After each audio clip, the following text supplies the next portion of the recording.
there was a spike. Every now and then a spike will happen where a big book blog will pick up your book, and then 8,000 people will buy the trilogy, and you'll go, and you'll pop.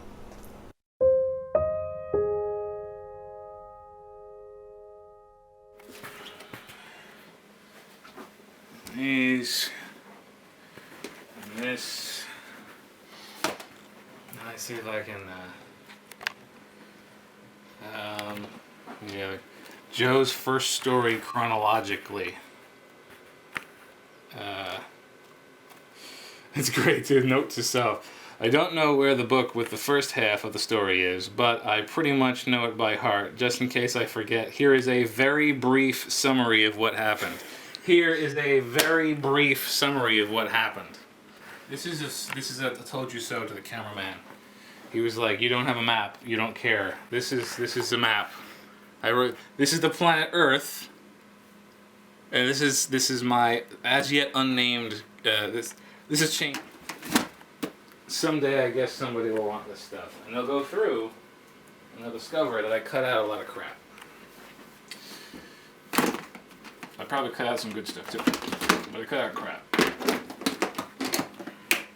Now that I am a full-time author, I used to stick words in whenever I could, and now I have 8 extra hours, or really 10 extra hours if you include the commute. So what do I expect to do? I don't expect to be able to write for 12 hours a day or 24 hours a day. I don't expect to be able to do that. There's only so much juice that I can tap into. So I'll do 8 hours, but separated by life. I've been told to treat it like a job, so I should be taking days off and taking vacations. I don't know if I'll actually do that, because I feel like you gotta write when you think of it. I'll probably be able to juggle more than one project at the same time now, which will be nice, because your brain can get into a rut trying to finish off one story, and you can inject a little bit of extra stuff elsewhere that'll help. For about 2 years, I probably was making more money from the books than I was making from my job, but I refused to quit because it was scary. I wasn't sure the books would continue to make money. I wasn't that confident in them. And then I worked for Horizon, Blue Cross Blue Shield, via IBM for ICS. So I was a subcontractor. And when I was hired, they had said that they were going to hire me as soon as possible into IBM. And then 8.5 years later, they finally made the job offer. And what they offered me was a substantial raise, but it was not without downsides. The raise that they were offering was also a salaried position, and the salaried position would mean essentially I was going to be working an extra 20 hours each week, and therefore I wouldn't have time to write.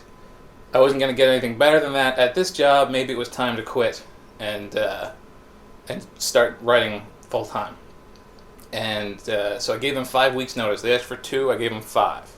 Right the day before I was supposed to quit, I had to leave a day early. So that was an excellent way to leave the old job, I suppose, was suddenly, right at the end. 3 p.m. the day before I was supposed to leave, they say, "All right, you're done." And I was like, yeah, I guess I could self-publish. And I looked into it. Kindle was what is now called KDP, Kindle Direct Publishing, was called Digital Text Platform, DTP. And I signed up on the day after my birthday, 2010. I signed up for that.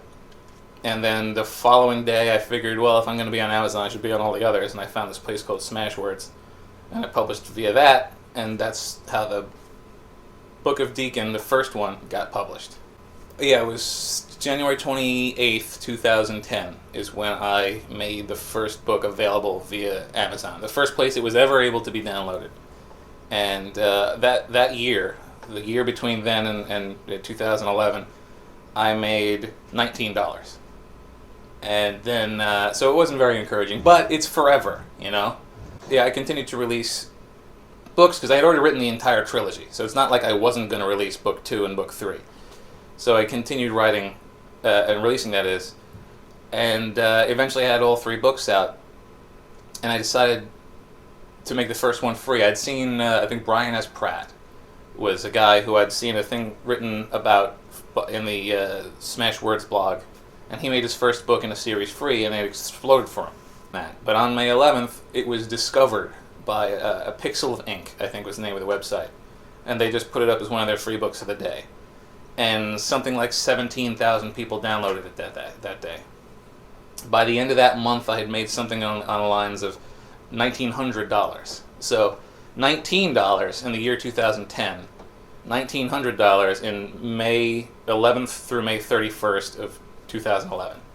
So it was kind of a big deal, and it got bigger. I made about $3,000 before it started to taper off. I had terrible covers. I made my covers myself. You could tell I made them myself. They were no good, and I had this pile of money, and I asked my friends. I wanted good covers. Good covers are excellent. I like art in general, so I knew I wanted good covers. And if my friends were like, I knew I should look at DeviantArt. Has really good artists on it. So I was digging around, and I found a guy named Nick Delagaris.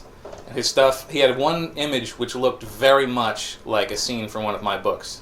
And I was like, oh, it'd be cool if I get him to make my covers. But he was Emmy nominated, and he was, successful professional artist. I didn't expect to be able to deal with him. So I let it slide. And then my friends, who knew I was looking for covers, also started looking, and they found the exact same picture. They're like, this would be good. And I said, all right, fine. I contacted the guy. It turns out he would have charged me for all 3 covers. He would have charged me $3,000, which is the exact amount I had earned up to that point. I was like, well, you know what?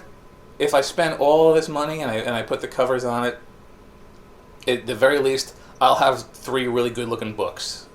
And that's worth it. So I had the covers commissioned, and I put the new covers on, and the following month my sales tripled. And I went from making a couple of $100 a month after the initial spike to making a couple of $1,000s a month. And at one point I peaked off. I made almost $10,000 from Amazon.com alone. There's all the things I've ever gotten from my phony baloney journalism, including, look at all the PAX Easts we've been to. And this one, I'm press for Comic-Con, and then I think over here I'm pro 4-day. I was an author for that one.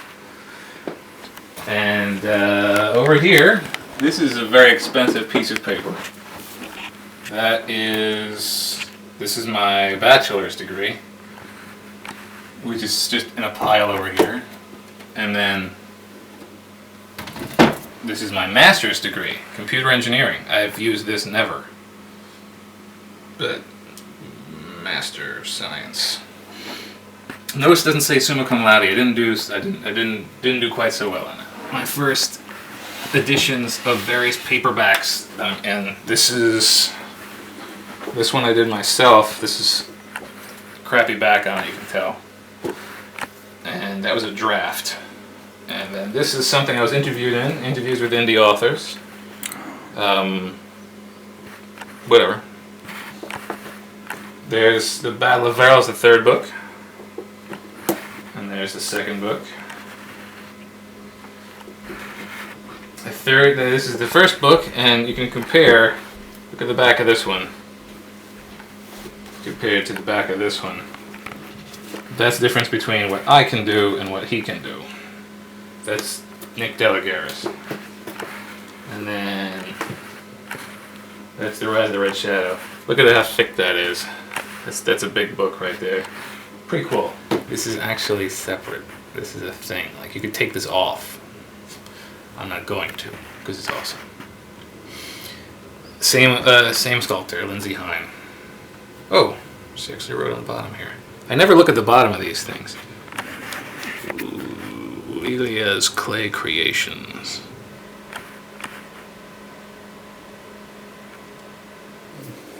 This is a picture of me. Bill Plimpton drew a picture of me. That's cool. Not really a book thing, but still awesome. Nothing else? I guess I want to show off that I got this from a fan. I'm sure she'd flip out if she saw. This is from a fan named Brandy, who lives in Seattle. That was a cool thing I got. One of the only physical objects I've gotten from a fan as opposed to commission. This is how you write a story. See if I can find one that's obvious. These are...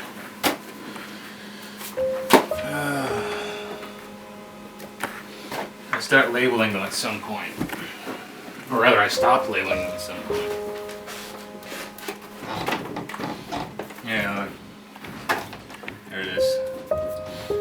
My Book Part 1.